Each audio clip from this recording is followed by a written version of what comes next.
नमस्कार. कल्पनाच किचनमध्ये तुमचं सर्वांचं स्वागत. आज मी तुमच्याबरोबर बोंबील फ्राय हे रेस्टॉरंट स्टाईल कसं करायचं ते शेअर करणार आहे. त्यासाठी ऑफकोर्स आपल्याला ताजे बोंबील लागतील. आणि पाहू शकतात मी सुरीने ते उभे चिरते. मी बोंबील साफ कसं करायचं मी माझ्या अगोदरच्या व्हिडिओमध्ये दाखवलेलं आहेच तुम्हाला, तर ते मी आता दाखवत बसत नाही. ते इकडे मी सुरीने पाहू शकतात मी ती आतला जो काटा आहे तो मी सेपरेट करायचा प्रयत्न करते. हा बघा, दिसतोय ना तुम्हाला काटा. आता माझ्याकडे किचन सिझर्स आहेत, त्याच्याने मी एकदम सहज तो कापला जातो काटा.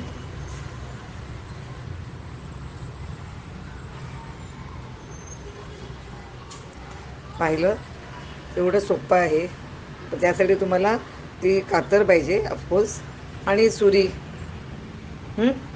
तर हे बोंबील ना एकदम लुसलुशीत असतात आणि पाण्याने भरलेले एकदम असतात. तर आम्ही तर असेच तळतो ते, पण खूप लोकांना असं ते क्रिस्प बोंबील तळलेला आवडतो. आणि त्यासाठी आपल्याला हे काढायला लागते काठा वगैरे आणि पाणी काढायला लागतं याच्यातलं. तर चला पाहूया आपण. आता इथे मी मला दुसरा एक पीस घेऊन दाखवलं आहे. तर पोट्याच्या बाजूनी सहज काढता येते.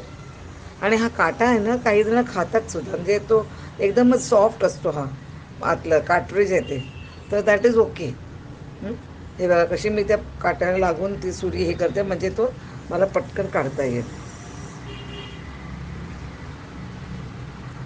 आणि पाहू शकता माझ्या त्या बोंबीलमध्ये केवढं पाणी आहे ते. तर आपण असंच तळलं तर ते नरम राहत होतो. आणि लोकांना तसं क्रिस्प पाहिजे असतं ना, त्यासाठी हे आपण सगळं करतो आहे.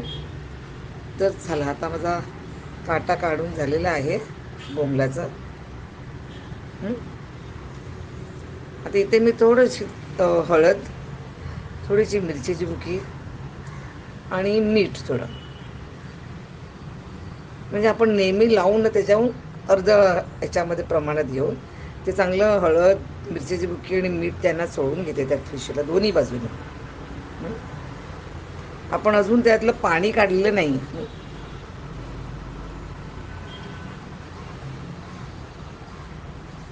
त्याच्यात पाणी भरपूर आहे या फिशमध्ये. आता पाहूया मी काय करते. इथे मी थाळी घेतले, डिश, फ्लॅट डिश, त्याच्यामध्ये मी ते बोंबील ठेवलेत आणि त्याच शेपची दुसरी थाळी मी त्याच्यावर ठेवणार. आणि आता ह्याच्यावर मी काहीतरी वजन ठेवायला पाहिजे. किचनमध्ये आपल्याकडे जे काय असेल ते. माझ्याकडे आता कुकर मला दिसला, वजन आतमध्ये त्याच्यात भांडी आहेत, तर जड वजन मी ठेवलं आहे त्या 2 ताटामध्ये. पाहू शकता तिकडे कसं फ्लॅट हे केलं आहे, त्याच्यातून सब पाणी निघून जाईल. माझी आई ते पाटा वरवंटा असतो ना त्याच्यावर ठेवायचे, पण हल्ली तर आपण कोण पाटा वरवंटा वापरत नाही मिक्सरमुळे. तर हे स्वच्छ आणखीन easy way of doing it. तर आता आपण पाहूया ह्याच्यातलं पाणी आलं आहे का ते बोंबलातलं बाहेर. पाहू शकता ते बघा केवढं मोठं पाणी त्या बोंबलातून निघालेलं आहे. ते आपण टिश्यू पेपरने ते डॅप करून घेऊ. आता आपण पाणी घालेलं आहे, बऱ्यापैकी सुका झालं. इकडे मी तांदळाचं पीठ आणि रवा हे 1-1 चमचा घेतले, ते मिक्स करते. हे माझ्या सगळ्या फिशला मी असंच तळ्यासाठी मी हे कोटिंग घेते.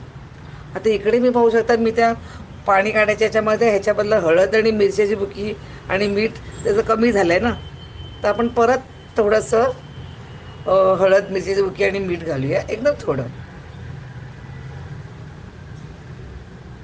मीठ. आणि हे मी तुम्हाला सांगितलं हॉटेल स्टाईल म्हणून थोडंसं आपण ह्याच्यामध्ये लिंबू पिळते मी थोडंसं, एकदम किंचित लिंबू. आणि थोडंसं मी लसूण घेतले, लसणाची पेस्ट.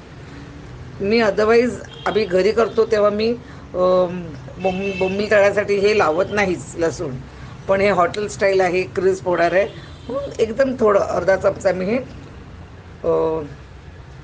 लसणाची पेस्ट घेतली आणि ते बोंबलाला चोळून घेतले. कारण आपलं फिश आहे ना तो एकदम ताजा आहे ना, तर त्याला आलं लसूण काय गरजच नाही आहे.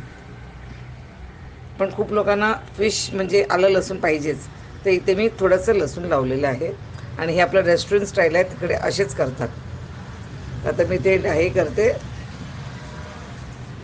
बोंबील त्या रवा आणखीन तांदळाच्या पिठामध्ये चांगलं मिक्स करून घेतलं आहे, म्हणजे लावून घेतलं त्याला.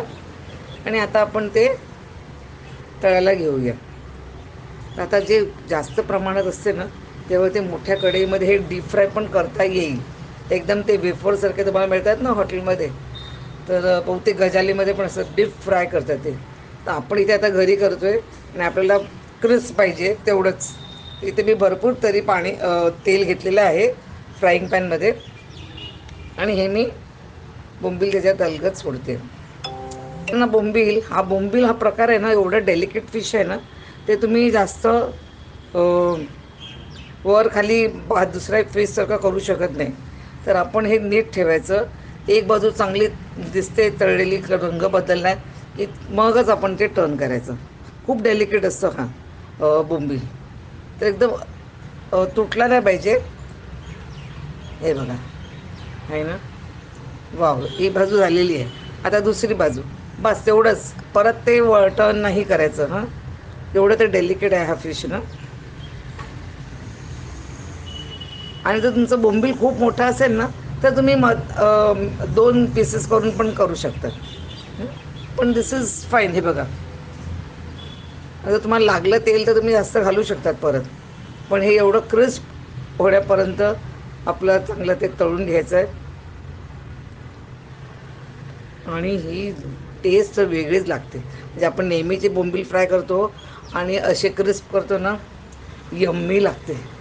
तर तुम्ही नक्की ट्राय करून पहा हे हॉटेल स्टाईल क्रिस्प बोंबील फ्राय. मी इथे टिश्यू पेपरमध्ये काढलं आहे, म्हणजे जे काय एक्स्ट्रा तेल असेल ते निघायसाठी. झालं. माझं पुस्तक मिळेल तुम्हाला ॲमेझॉनवर अशीच रेसिपीज बघायसाठी. आजचं रेसिपी आवडली असेल तर लाईक, शेअर आणि सबस्क्राईबचं बटन प्रेस करायला विसरू नका. व्हिडिओ पाहिल्याबद्दल धन्यवाद. बाय. थँक्यू.